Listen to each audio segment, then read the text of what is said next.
WADR, West Africa Democracy Radio.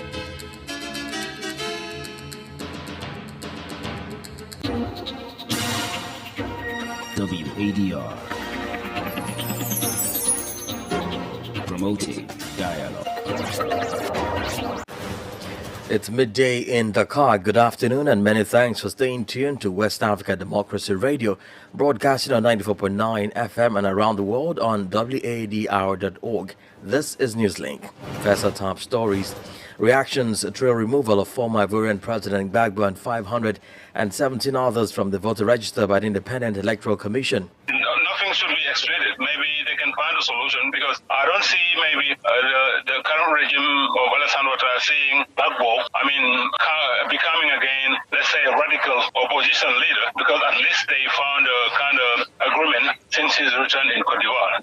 The rulings Gambia's NPP lost all seats in the capital city Banjul and surrounding areas. This is a signal that citizens, and also in the greater Banjul, where you also have higher voter population, are sending to the government. This also comes after some policies that have been introduced. Access to electricity more expensive is an evaluation. Mali State Army decimates over 160 terrorist groups in coordinated operations, and in Ghana, UN satisfies the Army Peace Operations Training School for international recognition. We have developed a number of short courses, military observer courses, staff officers courses, peacekeeping intelligence courses developed. Let's stay tuned for details of these stories and more. Here is Imoh Edet with Newslink.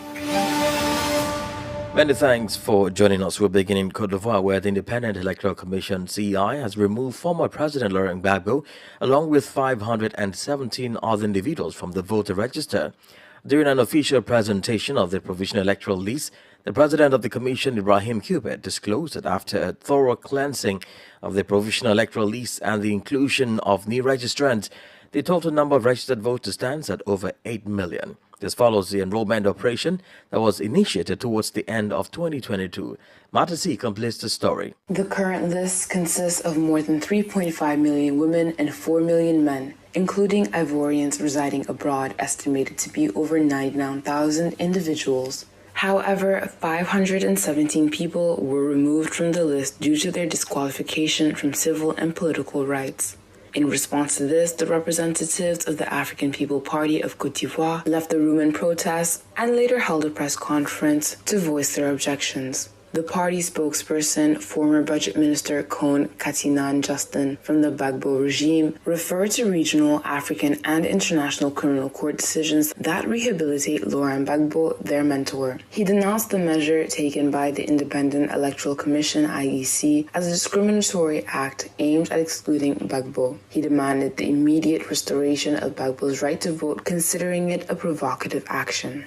The president of the IEC, Ibrahim Kubet, defended himself by stating that he was following the judicial ruling in excluding President Gbagbo from the provisional electoral list. He emphasized that this decision was not a personal attack against Gbagbo. During the ceremony, political party representatives received a digital version of the provisional electoral list. The list is scheduled to be posted from June 1st to June 10th, 2023 across the entire country.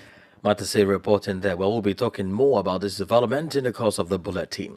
We're still on electoral matters. Leading opposition United Democratic Party, UDP, in the Gambia has retained the only 2 mayoral seats in the country, beating President Adama Barrow's ruling National People's Party, NPP, in Saturday's mayoral and chairmanship elections. The Independent Electoral Commission, IEC, announced the official results on Sunday, revealing the UDP's success in the highly populated West Coast region, where President Barrow's party suffered defeat. The ruling NPP lost all seats in the capital city, Banjul, and its surrounding areas. However, it managed to secure victory in 4 out of the 5 chairman seats in rural Gambia. WDL's Banjul correspondent Sakle Janko has a report. The announcement of the result for Carnival Municipality and the rest of the regions was made by Ali Momanjai, the chairman of the Independent Electoral Commission, IEC. In a highly contested mayoral race, incumbent Mayor Talib Ahmed Bensouda of the opposition United Democratic Party, UDP, was re-elected, defeating Bakari Baji of the ruling National People's Party, NPP, who also serves as the Minister of Youth and Sports. Talib secured 54% of the votes cast, emerging as the winner. In a similar outcome, the ruling NPP also lost the mayoral seat in the capital city, Banjul, as Mayor Rohey Malik Law of the UDP was re-elected. In West Coast region, the ruling party's candidate, Sidi Cisse, was defeated by Yankuba Dabo, a lawyer trained in the United Kingdom and also a member of the UDP. During a victory celebration rally, opposition leader and UDP party leader, lawyer Ousseynou Dabo, urged all candidates to serve the people in their respective communities regardless of their political affiliations. You seem to be UDP representative. You became the representative of the entire region and the entire municipality that they are select. Again, you are there to serve everyone without discrimination. A policy of all inclusivity. Out of the 8 contested seats in the mayoral and chairmanship elections, the ruling NPP managed to win only 4 seats, all of which were in rural areas, including President Barrow's home region of Upper River Region. The NPP also won the 2 seats available in Central River Region and North Bank Region. Political commentators view the mayoral elections as a potential referendum on President Barrow's popularity leading up to the 2026 presidential election. Mariang, an election observer and expert, suggests that Gambians expressed their dissatisfaction with the government by voting against NPP candidates in crucial regions. This is a signal that citizens, and also in the Greater Banjul, where you also have higher voter population, are sending to the government. This also comes after some policies that have been introduced. Access to electricity more expensive is an evaluation. So the people were given an opportunity to build a new social contract or to rebuild a social contract with the ones that were there. And they decided to go with the opposition. The outcome of the mayoral election is seen as a signal for the upcoming 2026 general election and the potential candidacy of President Barrow. Experts believe that these election results may foreshadow what can be expected in the 2026 presidential election. On Newslink on West African Democracy Radio, I am Sankula Janko reporting from Banjul. Meanwhile, Mauritania's ruling party scored a win in last week's legislative and local elections, according to official results on Sunday. The elections were the first since 2019, when the veteran head of state came to power. Political analysts in Nouakchott believe that the ruling party's victory will have a major influence on President Mohamed Ould Ghazouani's re-election bid in the 2024 presidential election race. Abdullah Hassan has the rest of the story. President Ghazouani's El Insaf party came atop among the 25 parties seeking the vote of the country's 1.8 million voters. The Independent Electoral Commission (CENI) announced that the ruling party won 80 of the 176 seats in parliament. 36 other seats went to parties allied with the president and 24 to the opposition, none of them to the Islamist Tewassul movement. The runoff vote for the remaining 36 parliamentary seats has been slated for May 27, 2023. The ruling El Insaf also won all 13 regional councils and 165 of the 238 local constituencies. However, the opposition has complained of massive fraud in the elections, which saw an official turnout of 71.8%. Ghazouani, whose party was the only one to field candidates in all constituencies in this month's parliamentary and local polls, is expected to seek re-election in 2024, although he has not confirmed his candidacy. It is presumed that this win will give him a boost in next year's presidential ballot, in particular with the country's rural electorate. Abdullah Hassan reporting there. More stories coming up on West Africa Democracy Radio. Newslink continues. Let's cross over to Nigeria, where security officials have reported the successful elimination of 26 terrorists associated with the ISWAP group, which is affiliated with Daesh in West Africa. Musa Madami, the media coordinator of the Nigerian Ministry of Defense, conveyed in the press release that security forces conducted an operation against ISWAP in Borno State, northeast Nigeria. It further stated that the operation resulted in the neutralization of 26 terrorists and the injury of others within the organization. Then Madami classified that authorities in Nigeria had also apprehended 25 individuals involved in providing logistical support to the terrorist group. Following the passing of his father, Muhammad Yusuf, the founder of the Boko Haram terrorist organization in Nigeria, Abu Musab al-Banawi assumed the role of Boko Haram spokesperson in 2009. The leadership disputes that emerged within Boko Haram in 2016 led to a division between al-Banawi and Abubakar Shekau. While Shekau remained the leader of Boko Haram, al-Banawi continued his activities by establishing ISWAP with the backing of the terrorist organization Daesh. Let's take you now to Burkina Faso, where an active member of the pro-transition organization government movement, Mohamed Sinon, has been apprehended over recent audio recordings suggesting that the National Gendarmerie is not fully committed to the fight against terrorism. The state prosecutor, Haruna Yuda, has charged Sinon with defamation and endangering the lives of others. Sinon is previously handed a 24-month suspended prison sentence in February 2023 for publicly advocating the assassination of Alpha Bari, the former foreign minister, and Newton Bari, the former president of Senegal. As the Gaberica reports, 6 other individuals, including representatives from civil society organizations, have also been arrested and are currently being held in custody. The Burkinabe prosecutor has stated that the individuals who are currently detained are presumed to be the authors, co-authors and accomplices behind the audio messages circulated on social media in early May. Haruna Yoda claimed that the various audio messages were sourced from a common origin. He added that the authors would have been approached to record and disseminate these audios, all for financial gain.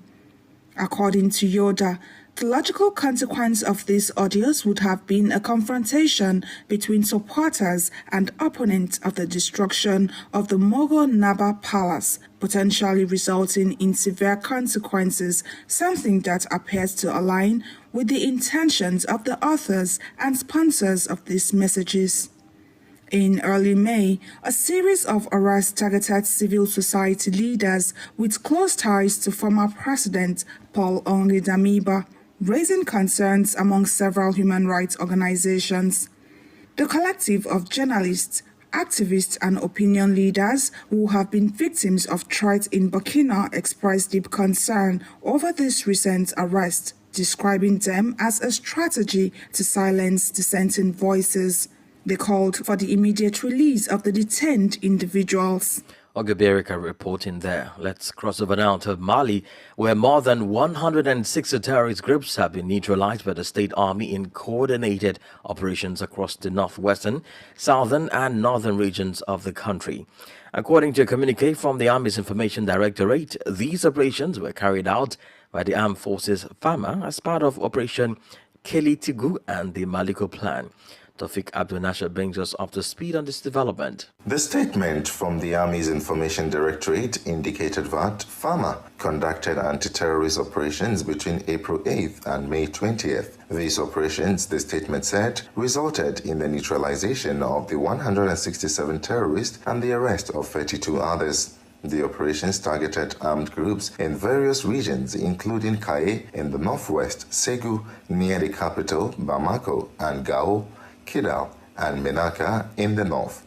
As a result, several bases belonging to these armed groups were destroyed. Additionally, 9 repentant terrorists, the statement said, surrendered and 15 others awaiting apprehension. The army reported the destruction of military equipment and the recovery of ammunition and explosive devices, as well as significant quantities of food and blankets. These achievements in the fight against terrorism are celebrated by the Army Command as they continue to acquire more war materials. However, during these operations, the Army suffered 9 casualties and some war materials were damaged. The military leadership emphasizes that despite these successes, the terrorists still possess the capability to cause harm, particularly by pressuring the civilian population, using improvised explosive devices, IEDs, and targeting vulnerable locations. It added that the continued use of child soldiers by terrorist groups further underscores their malicious nature. Tawfiq Abdul Nasser filed that report. You're listening to Newslink on West Africa Democracy Radio 94.9 FM Dakar and online at WADR.org. Here is a reminder of the top stories. Reactions trail removal of former Ivorian President Gbagbo and 517 others from the voter register by the Independent Electoral Commission. The Gambia's ruling NPP lost all seats in the capital city Banjul and surrounding areas in local elections. Mali State Army decimates over 160 terrorist groups in coordinated operations. And still ahead, in Ghana, UN certifies the Army Peace Operations Training School for international recognition. And we do have a guest interview segment and sports news. Please stay with us. West Africa Democracy Radio. It's you speaking. It's about 15 minutes past the top of the hour. Don't forget you can listen to us live on WADR.org. Let's head now to Liberia, where a distressing incident unfolded at the Christ Chapel of Faith Ministries. Worshippers attending the service were forced to flee for safety on Sunday when supporters of Charles Taylor's National Patriotic Party forcefully entered the church premises. The Christ Chapel of Faith Ministries was established by Prince Johnson, a former warlord who has now become a preacher and senator. For more details on the motive behind the NPP supporters' attack on the church, our Monrovia correspondent Darlington Popper brings us this report. During the civil crisis, these NPP loyalists chanted songs once sung by rebel fighters, accusing Prince Johnson of utilizing his church to criticize national leaders, particularly their political leader, now Vice President Joe Howard Taylor. Leading the group is Jimmy Tobe, who justifies their actions. We are here today to send a coffee to the false prophet, the murderer, to tell him that the MPP is not a party to joke with. Why he always uses that building, calling a church, to always denigrate state leaders, the president, other honorable president in our republic. We are saying to him that the MPP is the last buster for him. And we will not leave for him. We will continue to visit Prince Johnson Church until he gets deserved. The group appealed to the international community to hold Prince Johnson accountable for his involvement in the Liberian civil crisis. Nevertheless, these worshippers expressed their disappointment with the disruption of their religious service. But this kind of attitude cannot bring work code. This attitude is shown to others. There is no peace in this country. It's wrong. Everything you gotta go by procedure. This is the seventh time we came to live into the world of God. Is that fair?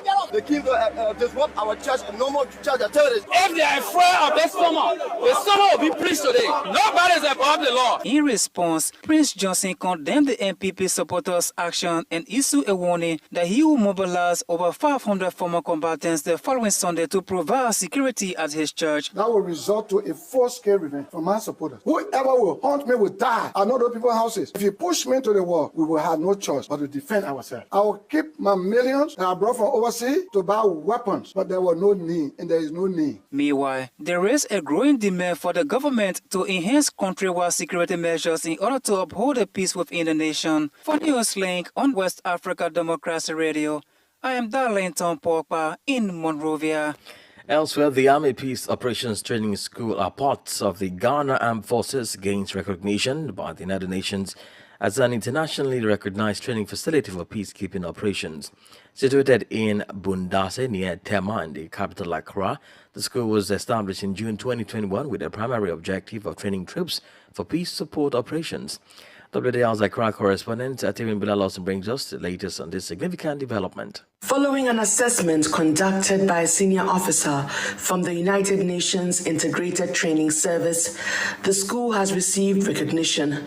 The assessment encompassed evaluating the training content, programs, infrastructure, instructors, and training materials used for personnel. Upon completion of the assessment, the school was granted approval. The recognition certificate serves as an affirmation of the school's competence, positioning it on par with any other UN-accredited institution worldwide.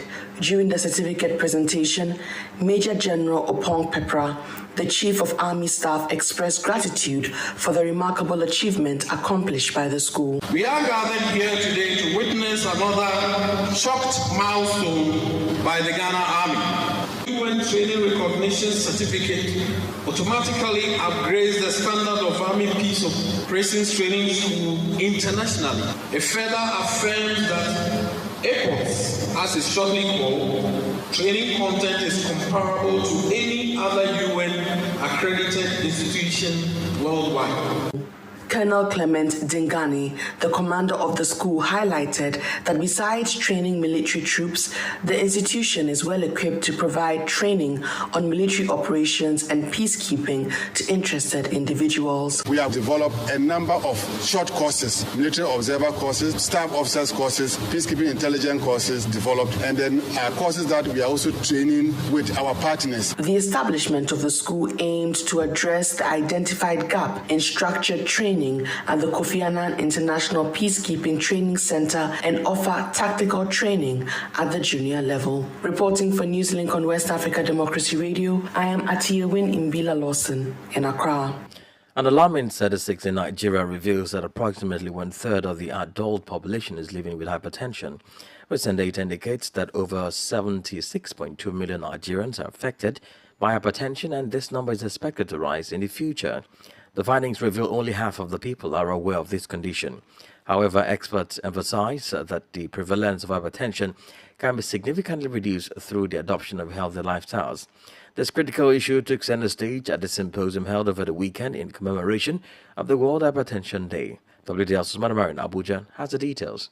Every year on the 17th of May, World Hypertension Day is observed to emphasize the significance of monitoring blood pressure and to raise global awareness about the 1 billion individuals affected by high blood pressure across the globe. During the symposium, Dr. Abubakar Tafida, the Mandate Secretary of the Federal Capital Territory Health and Human Services Secretariat, encouraged Nigerians to regularly check their blood pressure. In Nigeria, close to 40% of Nigerians are hypertensive. Even in FCT, we are also seeing that about 38% of people who have been screened are hypertensive. What people do not know is that you need to screen, you need to check your blood pressure so that you can know that you are hypertensive. And it is also known as a silent killer.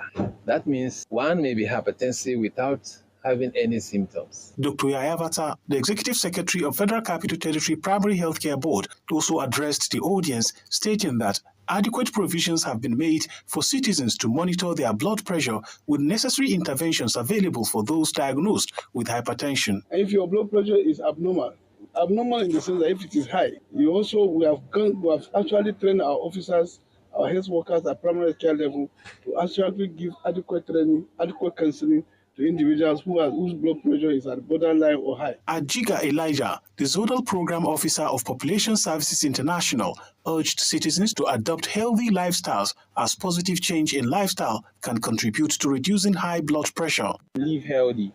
Your heart does a lot. Your heart almost never sleeps. It's always working, and you have to take care of your heart. Exercise, brisk walks, reduce salt intake as much as you can. This year's World Hypertension Day theme, Measure Your Blood Pressure, Control It, Live Longer, aims to address the low awareness rates of high blood pressure worldwide and emphasize the importance of managing blood pressure for a healthier and longer life. For Newslink on West Africa Democracy Radio, Usman Umar, reporting from Abuja. Politics, analysis on major news, social matters, and all. This is A Guest. On our guest interview segment, we take a look at the reaction trailing the removal of Laurent Gbagbo, the former Ivorian president, from the electoral list, and hence will not be able to present himself in the upcoming presidential elections per an Ivorian judicial ruling that sees him still in exile. The news was recently confirmed by the Independent Electoral Commission, with IEC President Ibrahim Coulibaly Edet proclaiming during the presentation of the revision of the electoral list at the beginning of August, in quote, any person convicted of a misdemeanor or a crime and stripped of their civil rights has been removed from the list, end of quote. Some Gbagbo supporters are not happy about this latest decision. But what does this portend for the political climate in Côte d'Ivoire, and what will this be done to prevent a recurrence of the 2010 post-election violence? Mamadou Chua, and Dakar-based political analyst, is our guest. We can say that it's a bad signal because most people were thinking that due to the political dialogue and to the way he returned back to Côte d'Ivoire, the regime of Alassane Ouattara was in the mood, to maybe find a solution and not to come to this result with the former President Laurent Gbagbo being excluded from the electoral list. Because, it's a big event in Cote d'Ivoire because Laurent Gbagbo has a new party and then was expecting to play a key role in the coming election. In this case, what do you think Gbagbo would do? Would he want to turn and support his wife's party? Yeah, I mean, we don't know what tomorrow would be, but maybe they can try to have a kind of gentleman agreement because it depends on the Electoral Commission, the Independent Commission. But I mean, if the regime is in the same mood and not trying to go back to what we witnessed in 2011 when there was this post-electoral, crisis with more than 3,000 people killed, I think it's maybe a problem they can solve in a kind of gentleman agreement. Because I don't see, even if former President Laurent Gbagbo is condemned with 20 years in prison, it's a very heavy verdict. And normally that's why he is excluded from the electoral, list. But in politics, everything is possible. It depends on President Alassane Ouattara to find a solution with his new friend. So in this case, being excluded from the voter register or the list, or do you see it as a way of the government trying to avoid a repetition of what happened in 2010? Yeah, because Cote d'Ivoire has learned a lot from the crisis in 2011 and 2010 when President for the third term. But in time, very many things happened. Political leaders who were with Gbagbo at the ICC, International Criminal Court, is back. So there is a lot of, kind of new partnership between the different political leaders. Heading to the next election. So nothing should be excluded. Maybe they can find a solution because I don't see maybe the current regime of Alassane Ouattara seeing Gbagbo,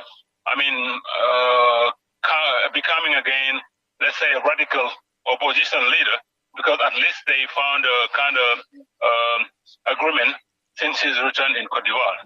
Mamadou Choi is a Dakar-based political analyst. And here is Sport News with Sankle Janko.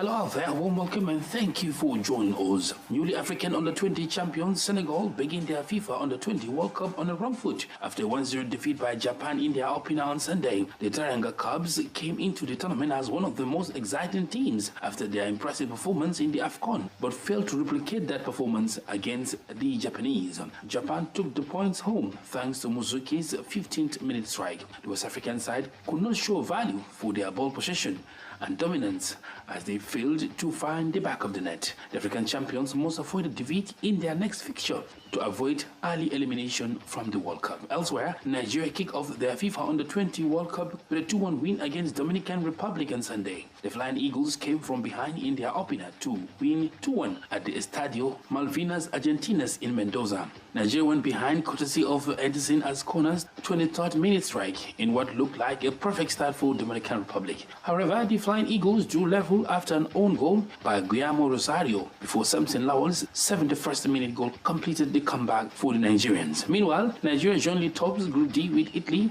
who defeated Brazil 3-2 in the second match of the group.